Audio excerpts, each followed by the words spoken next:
وہ بہت بڑا الفاظ کا ذخیرہ رکھتا ہے، پر عمل کے لیے دو سجدے بھی صحیح طریقے سے دے سکتا، پھر وہ استغفار کرے، پھر وہ اللہ کی بارگاہ میں معافی مانگے، پھر وہ توبہ کرے، اس لیے کہ جو جتنا بڑا ہوتا تھا نا اس پہ خشیت بھی اتنی زیادہ طاری ہوتی، اس پر خشیت بھی اتنی، جتنا حضرت عمر فاروق رضی اللہ تعالیٰ عنہ کو زخم لگ گیا، شدید زخم لگا، آپ آ گئے، بڑی زیادہ خون بہ گیا ہے، بہت سارے صحابہ آپ کے گرد جمع ہو گئے، حضرت عبداللہ ابن مسعود بھی آ گئے، تو جناب عمر رونے لگ گئے،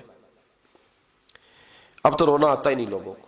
حضرت محی الدین ابن عربی کہا کرتے تھے جس کو پورا ہفتہ ہو گیا نا، وہ طریقت کا مسافر بھی، جاگ رہے ہیں آپ حضرات، کہتے تھے جس کو پورا ہفتہ ہو گیا نا طریقت کا مسافر بھی ہے، پر اللہ رسول کی یاد میں رویا نہیں۔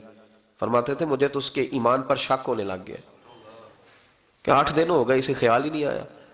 حضرت عمر میدان میں جس شخص کے کبھی پاؤں نہیں لڑکھڑائے، اللہ رسول کی بات آتی تھی تو دریا بہتے تھے آنسو، یہاں حال ہی کوئی نہیں، خشک خشک جملے اور جناب موٹے موٹے تراشے ہوئے فکرے اور لفظوں کی ہیرا پھیری، اس کے علاوہ کوئی چیز نظر ہی نہیں آتی۔ حضرت عمر رونے لگے، آخری وقت ہے، تڑپ رہے ہیں، آنسو بہ رہے۔ حضرت عبداللہ ابن مسعود آ گئے، انہوں نے کہا عمر تیری ہجرت بھی بڑی باکمال تھی، تیرا اسلام قبول کرنا بھی بڑا ہی باکمال تھا، حضور بھی تجھ سے ہمیشہ راضی رہے۔ عمر تو روتا کیوں ہے یار؟ بات تو یہ ہے کہ جب تو نے خلافت سنبھالی تو پھر تیرے طریقے بھی باکمال ہی تھے، اور جب تو میدان میں اترتا تھا پھر بھی تیرے معاملات باکمال تھے، اور جب تو مال غنیمت بانٹتا تھا پھر بھی تو باکمال، یار ہر موقع پہ تو باکمال تھا، تو جاتے دفعہ روتا کیوں ہے؟ ان کا استغفار دیکھو، ان کی توبہ دیکھو۔ حضرت عمر پھر رو پڑے، کہنے لگے عبداللہ لوگوں کو میری نیکیوں کا پتہ ہے، گناہوں کا تو نہیں نہ پتہ، وہ تو میں جانتا ہوں یا میرا مالک جانتا ہے نا، نیکیاں تو سب کے سامنے، پر من آنم کے من دانم، جو اندر چھپے ہوئے گناہوں کے ڈھیر ہیں وہ تو میں جانتا ہوں۔ کہا تو نے میرے کلمہ پڑھنے سے لے کر میری حکومت تک میری ساری نیکیاں گنوائی ہیں، اب دعا کر میرے لیے کہ رب میری نیکیاں اور بدیاں برابر برابر کر دے، مجھے درجہ نہیں چاہیے، بس اللہ مجھے معاف کر دے، درجوں کی ضرورت نہیں ہے۔ یہاں تو لوگ درجات لے کے بیٹھے، حافظ کہتا ہے کہ میں جتنے آیتیں ہوں گی اتنے میرے درجے بلند ہوں گے، پہلے درجے والا کام تو کوئی کرنا۔ مولانا کہتے ہیں کہ نور کے ممبر پہ بیٹھوں گا، بھائی پہلے بتا نور کے ممبر کی طرف تیرا سفر بھی جاری ہے کہ نہیں؟ تاجر کہتا ہے کہ میں سخاوت کروں گا تو حضرت عثمان کے ساتھ جگہ ملے گی، پر حضرت عثمان کی سخاوت اور اپنی سخاوت کا فرق بھی دیکھ۔ مجاہد کہتا ہے کہ میں نبی پاک کے جہاد والے صحابہ کی پشت پہ رہوں گا، تو پہلے اپنے کام تو دیکھ، اور جب ساری باتیں سمجھ میں نہ آئے تو پھر اللہ کی بارگاہ میں استغفار کر، پھر بیٹھ۔ بڑے لوگ استغفار کرتے، معافی چاہتے، اور یہ استغفار پھر اتنا کرم کرتا، اتنی آسانی کرتا، اس قدر بہتری کرتا کہ وہ مانگ تو اپنے گناہوں کی معافی رہے ہوتے تھے اور اللہ رحمتوں کے دروازے کھول دیتا تھا، اللہ ان پر کرم کے دروازے۔ حضرت امام حسن کے پاس ایک شخص آیا، حضرت امیر معاویہ میں بیٹھے تھے، تو اس نے امام حسن سے آ کے کہا کہ حضور اولاد نہیں ہے، کوئی دعا کر دے۔ توجہ ہے میری بات پر؟ اب بھی لوگ پیروں کے پاس آتے ہیں نا ماشاءاللہ سے، اللہ خیر فرمائے، تو پیر صاحب اگر وظیفہ بتائیں تو وظیفہ چونکہ پڑھنا پڑتا ہے، وہ کام مشکل ہے، لہذا تویز تو پیروں نے بھی اب ماشاءاللہ بڑی ترقی کر لی، انہوں نے بھی تویز چھپوا کے رکھ لی ہے، کون لکھے اتنے تویز، جو کہ ہر مرید کو تو تویز چاہیے، انہوں نے نا جی تویز پکے چھپا لیے، کچھ نے مورے بنوا لی ہیں، تو دیکھتا رہتا ہوں، میرا شعبہ ہے نا، میں دیکھتا رہتا ہوں کہ مور لگائی، اس کو باندھا، اللہ خیر کرے گا۔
اور دوڑ دوڑ کے کر لو اور ایک دوسرے سے آگے بڑھ کے کر لو۔ دنیا میں سب سے زیادہ کامیاب وہ لوگ ہوتے ہیں جو معاملات کو وقت پر سر انجام دیتے ہیں، جو وقت کو نہیں پہچانتے، وقت کی رفتار کو نہیں پہچانتے، وقت کے تقاضوں کو نہیں پہچانتے، وقت کی آواز کو نہیں سمجھتے، پیچھے رہ جاتے ہیں۔ ایک وہ وقت ہوتا ہے کہ ماں اپنے بچے کو چند گھڑیوں کے لیے بھی اپنے سے جدا نہیں کرتی، وہ ایک منٹ کے لیے بھی اسے گھر سے باہر نہیں نکلنے دیتی، وہ شور مچاتی ہے، بچہ کدھر گیا، ابھی تو وہ چل بھی نہیں سکتا۔ پھر وہی ماں ہوتی ہے جو اس بچے کو تیار کر کے، کپڑے چینج کرا کے، ٹفن تیار کر کے، بیگ تیار کر کے اسے 6 گھنٹے کے لیے اپنے سے جدا کرتی۔ اب اگر وہ بچہ یہ کہے کہ اماں یہ تو کیا کر رہی ہے، تو ایک لمحے کے لیے مجھے اپنے آپ سے جدا نہیں کرتی تھی، تو وہ ماں اسے کہے گی کہ وہ جو جدا نہیں کرتی تھی وہ بھی میرا پیار تھا، اور یہ جو جدا کر رہی ہوں یہ بھی میرا پیار ہے۔ اس کو سمجھیں آپ، کیونکہ اب اگر میں تجھے یہاں سے جدا نہیں کروں گی اور اسکول یا مدرسے میں یا تعلیمی ادارے میں نہیں بھیجوں گی، تیرا مستقبل خراب ہوگا۔ لہذا یہ ماں اگر کہے کہ مجھے بڑی محبت ہے، میں اسے پڑھنے نہیں بھیجوں گی، تو وہ وقت کو ضائع کر کے اس کا نقصان کرے گی۔ پھر ایک ٹائم ایسا آتا ہے کہ جب وہی ماں محسوس کرتی ہے کہ بچے کا یہاں مستقبل نہیں بن رہا اور ماحول کچھ ایسا بن گیا ہے کہ یہاں اس کے لیے اسباب نہیں بن رہے، اس کا ملک سے باہر جانا ہی زیادہ ضروری ہے، وہی ماں ہے جو ایک دن کے لیے بھی برداشت نہیں کرتی تھی۔ پھر وہ ماں دعائیں کراتی ہے، دعا کریں اس کا کوئی سبب لگ جائے، یہ جائے۔ پھر وہ اسے کئی سالوں کے لیے اپنے سے جدا، وہ بھی وقت ہے، یہ بھی وقت ہے، آنے والا بھی وقت ہے۔ ہر کام اپنے وقت پر اچھا لگتا ہے اور وقت پر اسے کرنا چاہیے۔ جو لوگ وقت کی رفتار کو نہیں سمجھتے اور پیچھے رہ جاتے ہیں، ٹال مٹول کرتے ہیں، کل پرسوں ترسوں، ابھی نہیں، ٹھہر کے، پیچھے رہ جاتے ہیں۔ آپ چیزوں کو سمجھیں، جو جس چیز کا وقت ہے اسے اس وقت پر کر گزریں، ورنہ چیزیں آپ کے ہاتھ سے گزر جائیں گی۔ آپ محسوس کریں گے کہ بہت سارے معاملات میرے ہاتھ میں نہیں رہے۔ وقت ہی ہوتا ہے، جوانی ایک وقت ہے، اس سے کام لینا چاہیے، اس کو بہت سخت مصروف رکھنا چاہیے۔ جو لوگ جوانی لیٹ کے گزار دیتے ہیں ان کا مستقبل بھی لیٹ جاتا ہے۔ جو لوگ چل رہے ہوتے ہیں، جوانی میں سفر کر رہے ہوتے ہیں، وہ منزلیں طے کر رہے ہوتے ہیں، وہ دشوار گزار گھاٹیوں سے گزر رہے ہوتے ہیں۔ وقت تھا، آپ ڈھیر سارا کام کر لیتے۔ پھر ایک ٹائم آئے گا جب آپ کو پینشن پہ گزارا کرنا ہے، ریٹائرمنٹ کی زندگی گزارنی ہے، پر ریٹائرمنٹ اسے ملے گی جو سروس کرے گا۔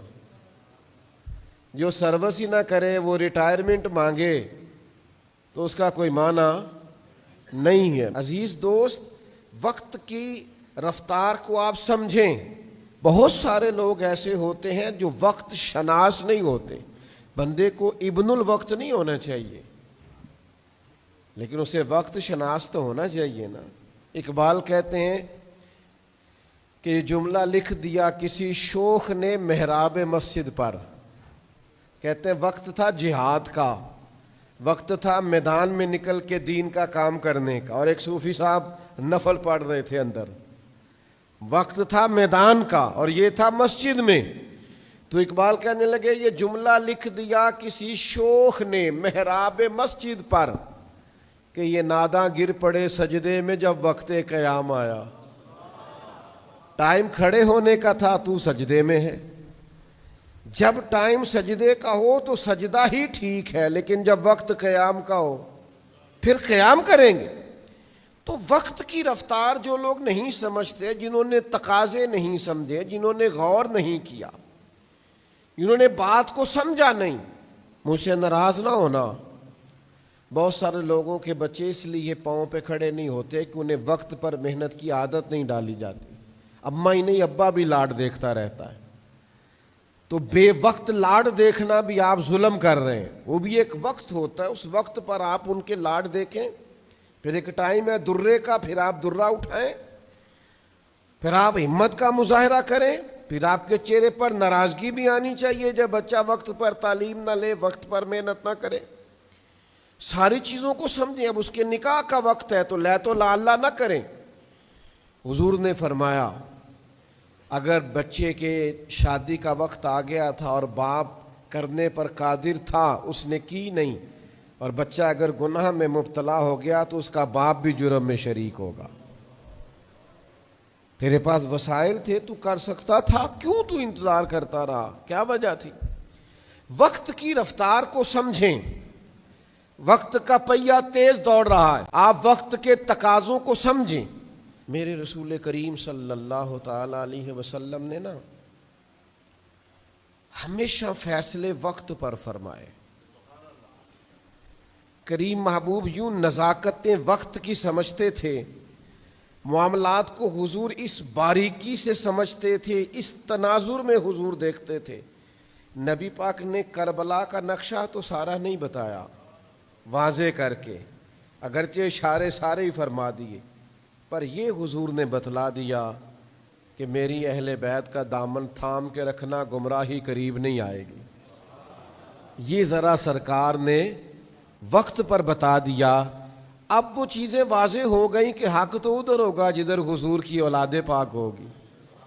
وقت پر اس بات کو کھول دیا تاکہ اگر آنے والے وقت میں کوئی شخص کسی بحث میں بھی الجھے تو اسے پتا چلے کہ حق کدھر ہوتا ہے. آپ جب تک وقت پہ رہنمائی نہیں کرتے, ٹائم پر آپ نہیں بتاتے چیزوں کو, تو معاملات بھی درست نہیں ہوتے. لیکن ہمارا یہ مزاج ہو گیا ہے, ہم بیٹھے رہتے ہیں, ہم انتظار کرتے رہتے ہیں, ٹال مٹول کرتے رہتے ہیں. دنیا میں سب سے زیادہ نادان وہ لوگ ہوتے ہیں جو جن کا مزاج ہوتا ہے انشاءاللہ ہو جائے گا, انشاءاللہ جب اللہ چاہے گا. او خدا کے بندے, اٹھ باندھ کمر کیوں ڈرتا ہے؟ پھر دیکھ خدا کیا کرتا ہے. تو ہمت تو کر, تو نے ہمت ہی چھوڑ دی. تو نے جو ہے وہ ترک کر دیا وقت کے تناظر کو سمجھنا. حالات کے مطابق اپنے آپ کو ڈھالیں, ماحول کو سمجھیں, وقت کی رفتار کو آپ محسوس کریں اور آپ دیکھیں حالات. میں دوستوں سے, بچوں سے کہتا ہوں تقابل ادیان پڑھا کرو, عیسائی مذہب کا مطالعہ کرو, تم بدھ مت کا مطالعہ کرو, وہ کیا کہتے ہیں. یہ میں دینی طالب علموں سے کہہ رہا ہوں جن کا اپنا دینی مطالعہ مضبوط ہے. جن کا اپنا بھی دین کا مطالعہ مضبوط نہیں, ان کو یہ نہیں کرنا چاہیے. پہلے کہ قرآن حدیث ہی پڑھ لیں, پھر باقی مذاہب کو پڑھیں. میں کہتا ہوں آپ نے قرآن حدیث پڑھا, اب آپ باقی مذاہب کا مطالعہ کریں. کیوں؟ دنیا گلوبل ویلج بن گئی ہے, آپ کی مٹھی میں ہے. اب کافر بھی اعتراض کر رہا ہے آپ پر, اب بدھ مت بھی اعتراض کر رہا ہے, اب عیسائی بھی اعتراض کر رہا ہے, یہودی بھی اپنی بات کر رہا ہے. ہر آدمی کے ہاتھ میں میڈیا ہے. اب آپ کا ذہن اتنا وسیع ہونا چاہیے کہ جو کسی نے سوال بعد میں کرنا ہے آپ کا جواب پہلے سے تیار ہو. لیکن اگر ابھی تک آپ اسی چکر میں ہیں جو ہمارے یہاں مزاج ہے نا, بس ٹھیک ہے, قوالوں کو مضبوط کرو, نعت خوانوں کو مضبوط کرو, ان کو مالی طور پر طاقتور کر دو, وہ کوٹھیاں بنائیں, وہ کاریں خریدیں, وہ بنگلے بنائیں. علم کی آپ مسندیں تیار ہی نہ کریں, آپ غور ہی نہ کریں کہ آنے والے وقت میں مجھے بتائیے اسلام پر کوئی اعتراض کرے گا تو آپ کا قوال جواب دے گا, نعت خواں دے گا, کون دے گا؟ تو عالم کے لیے تو تیاری نہیں ہے. آپ مدارس گن لیں کس علاقے میں کتنے اور تعداد کتنی ہے. آپ جب سپاہی نہیں تیار کر رہے تو کیسے آپ وقت کی رفتار کو سمجھ ہی نہیں پا رہے. نبی رحمت نور مجسم صلی اللہ تعالی علیہ وآلہ وسلم نے پتہ ہے وقت پر تیاری کرائی جناب صدیق اکبر کی. حضور نے تیار کر کے رکھا حضرت فاروق اعظم کو، تیار تھے حضرت عثمان غنی، مولا علی، حضرت زبیر بن عوام، حضرت طلحہ بن عبید اللہ، حضرت مقداد، حضرت سلمان فارسی، ایک ایک مجاہد، ایک ایک غازی، حضرت ابو ہریرہ، سید عائشہ جیسے محدثین، حضرت عبداللہ ابن مسعود، حضرت ابی بن کعب جیسے قرآن پاک کو سمجھنے والے، ہر شعبے میں میرے نبی کریم علیہ السلام نے وقت پر ہزاروں سینکڑوں لوگ تیار کیے، اور پھر تیار کر کے سجا کے سوار کے بنا کے کہا الصحابی کالنجوم، یہ میں نے ستارے بنا دیے ہیں، جس کی روشنی میں بھی چلو گے اللہ تمہیں منزل عطا فرما دے گا۔ ہم وہ تیاری نہیں کر رہے، ہم وہ غور ہی نہیں کر رہے، ہماری فکری توانائیاں ہی اس طرح کی نہیں ہیں۔ تو اچھی طرح سمجھ لیں، وقت کی رفتار کو سمجھیں، وقت پر فیصلے کریں، وقت پر ہو سکتا ہے درجنوں دفعہ آپ کو ڈاکٹر نے کہا ہو یا آپ کے سامنے کسی کو کہا ہو کہ اگر آپ ٹائم پہ آ جاتے ہیں تو شاید یہ مرض، اس کا مطلب ہے ٹائم کی بڑی اہمیت ہے، وقت کی بڑی، جو لوگ ٹائم، میں چھوٹا سا آدمی ہوں، بہت ساری ترجیحات ہیں آپ طے کر سکتے ہیں، مجھے دعوت دینے والوں کا اچھا ذوق ہوتا ہے، پیار سے بلاتے ہیں، پیار کرتے ہیں، لیکن مجھے پتہ ہے کہ اصل ترجیح کیا ہے۔ اصل یہ میں کچھ عرصہ بیمار رہا تو اس لیے زیادہ میں ذہنی طور پر تناؤ کا شکار نہیں تھا کہ یار کوئی مسئلہ نہیں، اللہ کا فضل ہے، درجنوں بیسیوں بچے اللہ کے فضل سے تیار ہیں، جہاں میں نہیں جا سکتا وہاں کہیں کوئی چلا جاتا ہے، کہیں کوئی چلا جاتا ہے، سدا ہی بہار رکھیں اس باغے تے کدے خزانہ آوے، ہون فیض ہزاراں تائیں تے ہر بھوکھا۔ وہ مجھے آ کے دوست کہتے ہیں وہ آپ کے ادارے کا بچہ گیا تھا تو باہر سے ہم سمجھے آپ ہی ہیں، اندر جا کے پتہ چلا کہ یہ تو وہ نہیں ہے، تیری تصویر میں وہ رنگ بھرے ہیں میں نے، لوگ دیکھیں گے تجھے پر پہچانیں گے مجھے۔ یہ ہوتا ہے نا میرے عزیز، آپ وقت پر چیزوں کو سمجھیں، غور کریں، آپ کو ڈھونڈنا نہ پڑے۔ مجھے کچھ دوست کہتے ہیں فلانی مسجد میں نماز پڑھانے کے لیے امام نہیں ملتا، میں کہ سانو تو ہو سکتا ہے پرچیاں پانیاں پہن، امام زیادہ ہے مسلح ایک۔ تو آپ زندگی میں وقت پر چیزوں کو پہچانیں گے تو معاملات بہتر ہوں گے، اگر وقت پر نہیں پہچانیں گے تو چیزیں بہتر، جلدی سے کر لیں خیر کے کام۔ نبی پاک علیہ السلام نے ہماری توجہ دلائی، حضور فرمانے لگے فتنوں سے پہلے پہلے نیکی کر لو، ورنہ وہ وقت آنے والا ہے کہ تمہاری چھتوں پر فتنے اس طرح گریں گے جس طرح رات کے ٹکڑے گرتے ہیں۔ حضور فرمانے لگے حالت یہ ہوگی کہ بندہ صبح مومن ہوگا شام کو کافر ہو جائے گا، شام مومن ہوگا صبح کافر ہو جائے گا، بخاری میں موجود۔ اور فرمایا لوگ دنیا کے بدلے دین بیچ دیں گے، جلدی جلدی نیک اعمال کر لو، وقت کو سمجھ لو، جلدی سے خیر کٹھی کر لو، جوانی ہے تو زیادہ کام کر لو، ہمت ہے تو زیادہ کام کر لو، صحت ہے تو زیادہ کام کر لو، توفیق ہے تو زیادہ کام کر لو، لیکن ٹال مٹول نہ کریں، وقت کو ضائع نہ کریں۔ آپ کل پرسوں حضرت عمر بن عبدالعزیز رحمۃ اللہ تعالی علیہ کا خادم کہنے لگا حضور آپ کی صحت ٹھیک نہیں، یہ کام کل نہ کر لیں؟ تو آپ فرمانے لگے بیٹا تیری بات تو ٹھیک ہے، پر جو کام کل کرنے ہیں وہ پھر کب کریں گے؟ آج والے تو کل کر لیں گے، تو جو کل والے ہیں